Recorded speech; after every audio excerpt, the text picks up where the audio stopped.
So mine dates back to 1990, Igor. A share house, Burmese friends, just escaped the 88 revolution.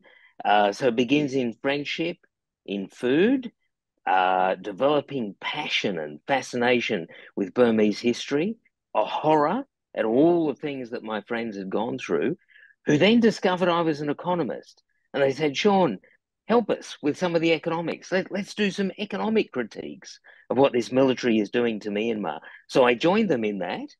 And then over time, just got pulled ever deeper, as I'm sure in the familiar way to all of us. Worked on the economy, critiquing it, trying to work out the military's weaknesses and what it was doing. Finally, of course, we get elections in 2015. Dorsu wins those elections in the NLD. And she said to me on the day after the elections, she said, Sean, you've been helping us all these years. Time to put your money where your mouth is. Come over here and give us a hand. So I did that, had some wonderful years working with friends and colleagues in Myanmar. And then, of course, the coup happened, and I was imprisoned, as you said, Igor. But my love for Burmese people actually only increased and has only increased in that period since, because, of course, they're the first victims of the military, and they, with great courage, great compassion, kept me alive. So I feel very obligated anew to the Burmese people, and a very great love affair with the country continues. Sean, would you like to add something from what you think and how you feel? What is bringing us in this really unique, extraordinary opportunity? I've been really struck, Igor, by the incredible discipline and creativity of so many people in the Burmese revolutionary movement at sustaining that movement financially without any international support.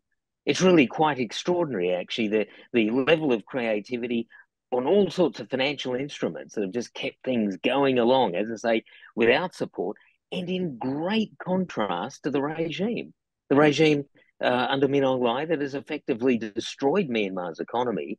Well, here we've got the living example of an opposition with no benefits in terms of, again, any international support or stability and so on within the country, but who are able to fund this revolution and fund a lot more besides, and I think give us a glimpse as to what is possible in the future. So I've just been really struck, I think, by the nous of a group of young people. We've been celebrating them, who I think not only got used to freedom, but got used to proper ways of doing things. And we're seeing that in the opposition. And again, in stark contrast to Min Aung Hlaing and his cronies who really don't have much of a future, I don't think. I fully agree with you, and I'm involved in support not only to the people of Myanmar, but also I'm quite a lot in a contact with people struggling in Ukraine, in democratic opposition in Russia, in other places, and really the young generation is bringing all these aspirations which no regime is able to whip up anymore. But they are also bringing the kind of the creativity, the cry type of the visionary, which is also a game changer. Unfortunately, let's say many young people in Myanmar and around the world are paying too heavy price for their aspirations for the freedom. Is there something what you would like to add? What you think? What the either neighbors or regional countries, democracies, international community should do in this moment? Yeah, so we've been highlighting the lack of will. Well, one of the way to get that will amongst the international community is for them to simply recognise that the SAC regime is not a reliable partner economically, for business or anything else, and certainly not diplomatically or strategically. And it's also not going to last very long. So for entirely pragmatic reasons, the will should be there, given that there really is no alternative but the opposition at in the longer term. The other point I'd make, I think, is that what's been demonstrated recently are that financial sanctions, financial restrictions on the regime are incredibly effective. If you look at some of the things that have been going on, the acquisition of weapons, we always must remember the only advantage that the SAC regime has over the opposition is advanced weaponry, particularly delivered from the air delivered munitions, etc. But that requires foreign exchange. And in recent times, various countries, but especially the United States, has begun to put the squeeze on the foreign exchange that the SAC regime is able to get. And that has reduced the supply of weaponry. Now, there's still too much there, as we know. There are many loopholes, but closing off those loopholes, if other countries, I think, would join the United States in financially sanctioning the regime, in putting some sanctions on jet fuel, things like that, then we begin to restrict the only real advantage that the SAC regime has. And that's within the power of the international community to deliver precisely that. So we've got a lack of will, but I think that lack of will could be acquired quite easily if people just realise that this regime is not there for the longer term. They're not a partner for anyone. Sean, if we go to the question of the Myanmar economy, let's say, if we put aside the conflict and the war, but what disastrous SEC policies are inflicting on the Myanmar economy? And you have been able to see, let's say, how the military capture of countries' natural wealth and economic assets, what does it mean for the development of the country? So I heard from time to time arguments that we need to get a peace. So in order to get a peace, we need to basically leave economy in the hands of the military and to buy their willingness for the peace. What will be your response for that? So leaving economy in the hands of the Myanmar military for the sake of the peace. Yeah, no, well, we certainly need to get the economy out of their hands, Igor, which is that's fairly obvious by just looking at the numbers. You know, it's one thing about economics. We often say, look, if you want the truth, follow the money. And you look what's happened to the economy. The economy is 50% below where it should be. Any sort of reasonable trajectory of where the economy was in 2020 and where it is now, it is 50% below where it should be. So, you know, the average Burmese person is half as prosperous as they should be. And when I say a word like prosperous, most Burmese people, as we know, are living hand-to-mouth existence. The penury of the country is really just quite extraordinary. There's almost unlimited measures of the decline of the collapse of the economy. But just to highlight one that really sticks out, the value of the currency now, the value of the jat is heading towards 7,000 jat to $1. Now, at the time of the coup, it was 1,300 to $1. So, in other words, it's about 80% below what it was on that day of the coup. Now, there's many other indicators that are more important in people's, lived lives and their suffering and so on. But just as a nice financial indicator of what the military has done, that they've destroyed 80% of the value of the currency. And of course, behind all of that is the destruction of institutions, but above all, trust. Because basically that's what economics is. When we look at modern macroeconomics and finance and all that, in the end, it's trust. It's trust in institutions. And those institutions have just been completely undermined, of which, one of the most important is the currency. But, if we then go off into different sectors, electricity is now scantily available anywhere, including even in Naypyidaw, where it used to be reasonably guaranteed.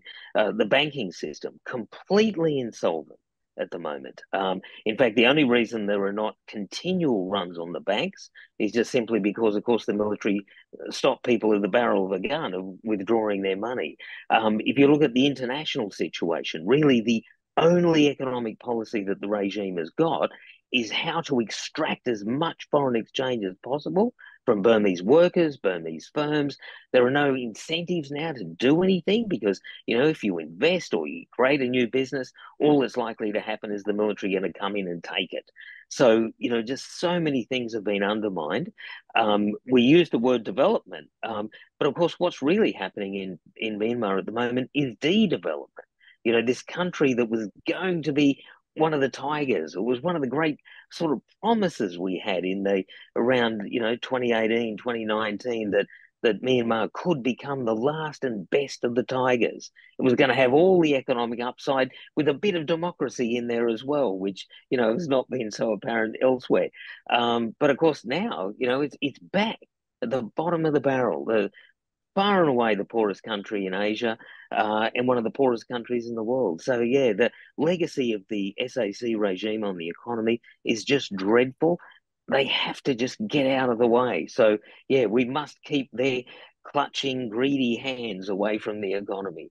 Thank you. Sean, is there something in a you know, side of the planning between the NUG and ethnic revolutionary organizations, is there something in what they need to do now in terms of the planning for the future of the Myanmar, for the future of the economic recovery, for the future of the rebuilding the political institutions? Is there something what they need to do now? And they need to do it more visibly, more persuasively vis-a-vis international community, and what you would recommend to the NUG and ethnic revolutionary allies, what they should do in terms of the planning. Yeah, most certainly, Igor. Of course, so everyone fighting involved in any sort of struggle need a vision of where they're going to go. And so it's important to project that vision. The really good news is that the actual work towards that vision is being done. It's, in fact, I'd say it is done. You know, I think all of us have mentioned how impressed we are by the younger people of Myanmar and what they've been able to achieve and so on. I've seen that firsthand. I've seen the financial team within the NUG and how they've cooperated with various other organisations as well.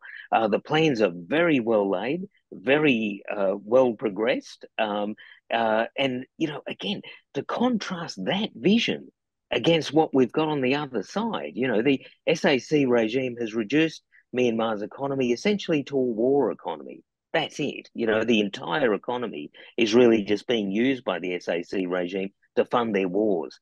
They don't even pretend anymore. They don't talk about health policy, education policy, trade policy, goodness knows, environmentalism or anything like that. All that's out the window. And yet, on the other side, on the NUG side, plans for all of that is being done. And you know, I think really the major thing now is just to communicate that and to reassure people that this is the vision. It's practical, it's plausible, essentially it's ready to go. And as I say, juxtapose that against the incredible chaos that exists in Myanmar now under the SAC regime. Yep. First thing, Eagle, is from me personally a very big thank you.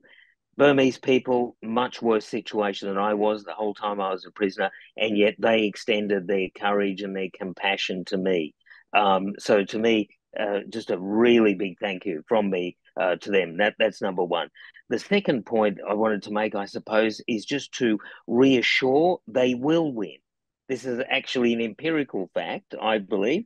The money, again, to use that expression, follow the money, all the financial indicators suggest the same as the indicators militarily on the ground, that this SA regime is being defeated. The third aspect I'd like to highlight, I think, Igor, is the incredible unity. I've spent the last year traveling all over the world, meeting Burmese community groups all over the place.